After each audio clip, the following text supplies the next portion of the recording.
ایک نہ ایک دن پیش ہوگا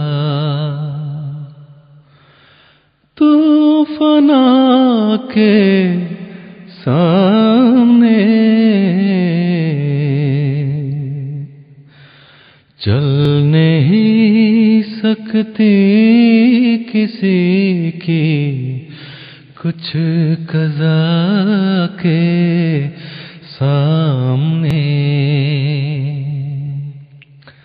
محترم عرفان خان صاحب ہمارے ایک بزرگ جن کا تعلق افغانستان سے تھا، محمد اسماعیل احمدی صاحب، ان کی وفات کے موقع پہ جب آخری دیدار کا وقت آیا تو وہ منظر دیکھ کے جو الفاظ انہوں نے لکھے، میں سمجھتا ہوں کہ یہ باقی دوستوں تک بھی پہنچنے چاہیے۔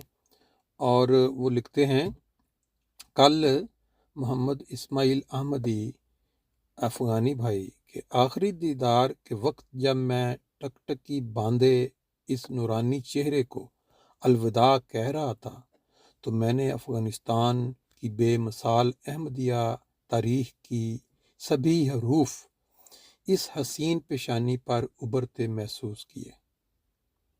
مجھے مرحوم سے تفصیلی تعارف نہ تھا، لیکن ہر جمعہ ان کو اپنی ایک مخصوص جگہ کرسی پر بیٹھ کر تسبیح کرتے دیکھنا مجھے اپنے پہلے افغانی بزرگ دوست مکرم حمید اللہ خان صاحب کی یاد دلا دیتا، جو بڑھاپے میں جمعہ کی نماز ادا کرنے فیکٹری ایریا سے مسجد مبارک پیدل جایا کرتے تھے اور چھوٹے چھوٹے قدم اٹھاتے لاٹھی کے سہارے پہلی اذان مسجد مبارک میں پہنچ کر سنا کرتے تھے اور پھر دوسری اذان تک 1 گھنٹہ تسبیح کرتے۔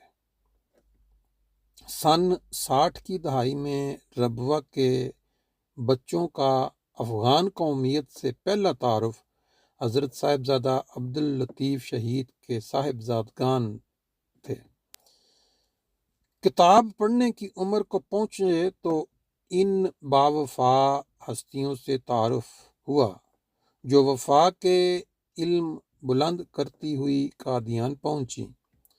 جب پہلی بار قادیان گیا تو بہشتی مقبرہ میں اپنے پرنانہ غلام نبی رانجھا کی قبر کی تلاش کے دوران بے شمار ایسے وفا شعاروں کی قبروں پر دعا کی توفیق ملی جنہوں نے امام وقت کے ہاتھ میں ہاتھ دینے کے لیے افغانستان سے جلا وطن ہونے کو ترجیح دی۔ چند سال قبل قادیان میں ہی افغانستان سے واقف زندگی مکرم نعمت اللہ صاحب سے ملاقات ہوئی، جو ایک ملک میں تعیناتی کی بدولت فیملی ویزا کے لیے قادیان میں انتظار کر رہے تھے۔ ان سے 2 روز کی ملاقات میں افغانستان جماعت کی طرف سے دور حاضر میں پیش کی جانے والی قربانیوں اور مشکلات کا تفصیل سے تذکرہ رہا۔ ڈالاس امریکہ میں افغانستان کے ایک پورے خاندان جو 10-12 افراد پر مشتمل تھا سے اچانک ملاقات ہوئی، جن سے ہونے والی جذباتی گفتگو مع تصویر الفضل انٹرنیشنل کی زینت بھی بنی۔ برادر محمد اسماعیل احمدی افغانی نے اس دنیا سے رخصت ہوتے وقت ہر اس افغانی کو میرے سامنے لا کھڑا کیا جس سے میں مسیح محمدی کے تعلق میں ملا۔ ان میں سے ہر ایک کو عبادت گزار، تسبیح و تمہید کرنے والا، دیندار احمد مجتبیٰ سے محبت اور نظام کا وفادار دیکھا۔ محمد اسماعیل صاحب کی قومیت افغان تھی، لیکن آپ کے دل کی دھڑکن سے مرزا غلام احمد کی جے کی آواز آتی تھی۔ خواہش ہے کہ 23 جولائی کو ان کو لحد میں اتارتے وقت وہاں کا ماحول گواہی دے کہ آج کا دکھ قومیت کا نہیں بلکہ احمدیت کا ہے۔ وسلام، عرفان خان فرینکفرٹ۔